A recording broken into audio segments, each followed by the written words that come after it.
Hey boys and girls, I'm Dustin Mankin, and today on Tomica Tuesday, we are going to be unboxing the Toyota TS050 143 scale from Hachette Collections. I can trust myself, I believe in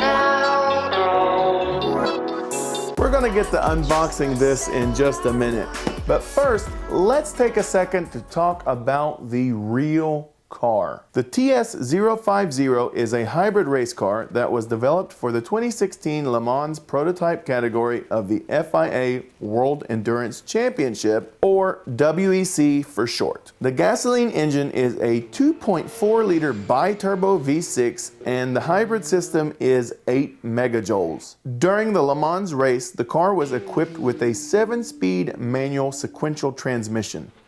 The body is an aluminum carbon fiber honeycomb monocoque construction. Carbon ventilated brakes slow this monster down for the twisties. In 2018, Toyota finished 1-2 with the TS050, with the first place number 8 car being driven by Kazuki Nakajima, Sebastian Buemi, and Fernando Alonso. The win was well deserved, as the TS050 has had some bad luck since its debut in 2016. They were in the lead at the 2016 Le Mans until the car suddenly gave out in the final lap, allowing Porsche to take the victory. Then in 2017, unreliability in the car cost them a victory yet again. Even though Toyota was the only LMP1 class car manufacturer in the race, Damon Hill has famously said, "You have to beat Le Mans." And that's true, because it has to be hard on the car and the team to participate in a 24-hour non-stop race. Now, let's talk about this guy. This is a 143 scale version of the car, and it's coming to us from Hachette Collections. This is the first in the series, so it was only about $8. New cars will be released every 2 weeks, and after this first car, they will come to about $25 each. They always introduce the first one cheaper because they want you to get invested in the collection. All right, let's open this guy up, and I am going to get the book out first. Maybe. Oh, man. All right. This is not going the way I wanted it to.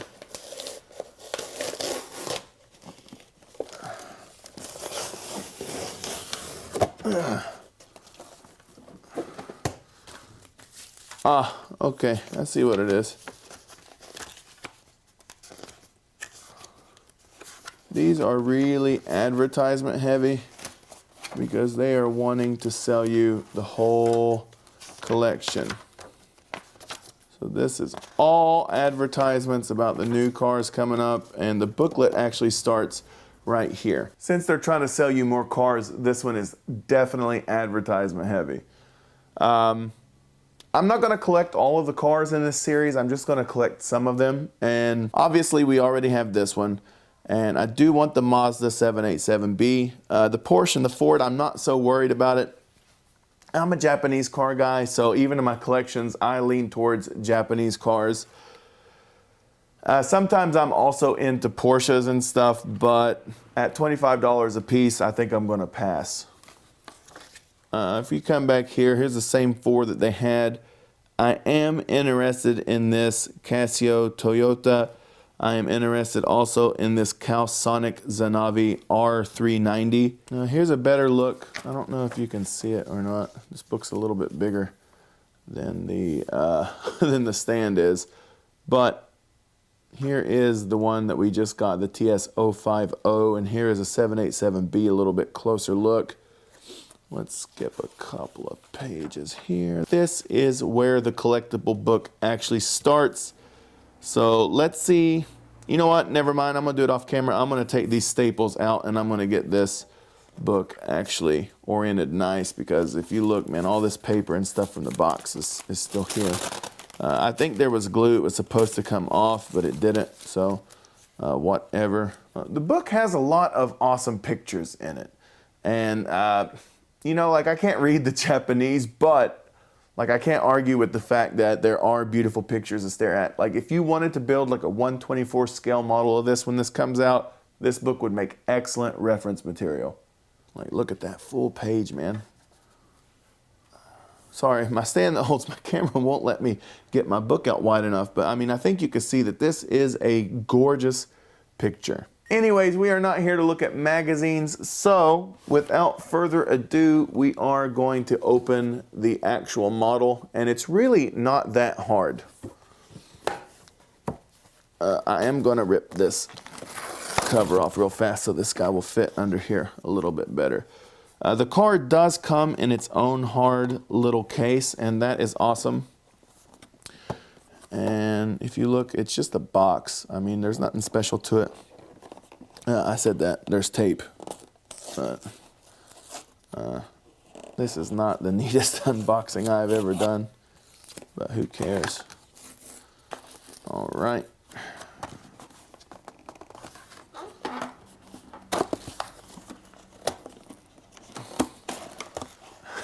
We're figuring this one out together for the first time. Okay, let's just get this whole case off. I'm gonna pull this box out. Here is an order form, and I believe with every car, if you, like if you get the 787B, you can send the paper in and you can get this extra one. Or if you get the Porsche 956, you can send it in, and here is the Le Mans winner from 2017. And that's the one that beat this TS050 in 2017 because of mechanical problems. Within the box, there's this little tray, which is actually just a cover, and it comes out. We are then left with the car itself, and it is in a plastic clamshell. You can see that the car is made in China, and the instructions are all in Japanese. But let's open this up really fast. And as usual, nothing comes apart as easy as it should. Can I even get this guy? Yeah, here we go. Here we go.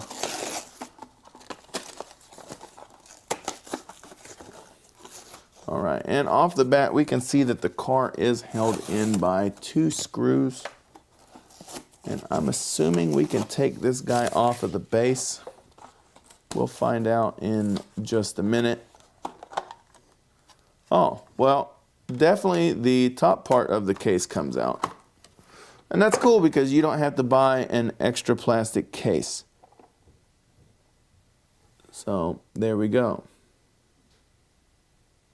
Well, that's funny, because it said that the third driver was Fernando Alonso, and here we have S. Buemi, Sebastian Buemi, Nakajima-san, but it has it listed as A. Davidson here. If you turn around to the other side, the markings listed as the Toyota TS050 Hybrid, Toyota Gazoo Racing, 8th Le Mans 2017. And I know I just put this back on, but let's take it back off. And let's try to get these. Wait a minute. No, we're not going to be able to get these screws out. I don't know if you can see, but it is a like a triangle head, and I don't have a screwdriver for that. I'm trying to see if the wheels will move. I don't know if the wheels spin or not on this, but you can see that the graphics and the car itself are really high quality. This is not like a sticker, this is actually cut out down here. The wing is made of plastic, and this fin is also made of plastic, but the car itself is made of metal. And it has all of your markings on it. 24-hour Le Mans 8. There's your Denso markings. Mobil 1, Rays, Michelin. Well, it's a really, really, really high quality model actually for this size. Like, if you look at the lights, man, they actually have little individual bumps where the projector should go.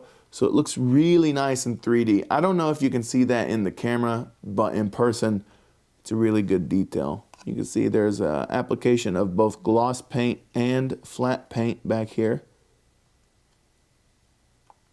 The mirrors are made of plastic.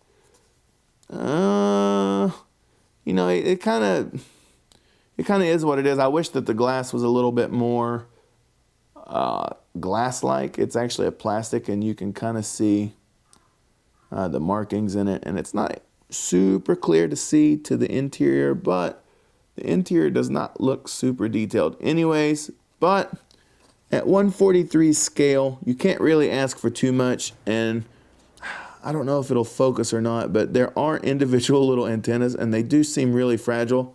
So I'm not going to play with those too much. And on the front, this is not a marking. This is an actual wiper. And no, it doesn't move. I thought it moved. I mean, it does move, but it's not articulated. So this is a cutout up here so that you can get to the tires beneath. And yeah, man, I'm really happy with this. Like, I think this is a really good model. For the money, like for $8, dude, you can't complain. And I really think also for $25, it's at a really good price point. I really think 143 is a sweet spot for people that want to get into collecting cars, because if you would have bought this in a 124 scale, this guy's going to cost $100 or $150 easy, I think. And you know, you get a good sense of detail, but you also get a cheaper collectible, so it's a really easy way to get into it. And since these are a lot smaller, you don't have to worry about how much space you have. Like, I mean, this isn't much bigger than a Hot Wheels, so if you have room for a large Hot Wheels collection like I do up here, you definitely can make room for this. And they all come in their own plastic case, and I'm imagining, yeah, the top of the base will sit down on the clear plastic, which when you start collecting multiples of these, that means you should be, sorry, it went off the camera. It means you should be able to stack these up. So I'm not going to complain about this one at all. I think it's a really good car for the money. And the TS050 Hybrid is a pretty awesome looking car anyways. So, you know, props to Hachette Collections. I don't know who the OEM for these cars is. I've tried to look it up so I could see what kind of a model we were getting. That information was not available, but it's a pretty high quality model. I wish I could have taken it off of the base just so I could get a look at the underside and everything, but I don't have the right screwdriver for that, so that is not happening today. In the next video, we are going to be unboxing a Hachette Collection car, and if you don't know anything about Hachette Collection, I do invite you to check out the link up in the corner of this video. That's going to tell you everything you need to know about Hachette Collection. There's also a new car video coming up Friday, so check that out if you want to. If you like this video, go ahead and do me a favor and like and share these videos. That really helps the page grow. If you would like to do something for yourself, go ahead and subscribe. Subscribing always has been and always will be for you. That's just so you can see Excite Video Magazine's latest videos from Japan. I will see you guys in the next one. Peace. Next week on Tomica Tuesday, we unbox a mystery car from the Hachette Collection.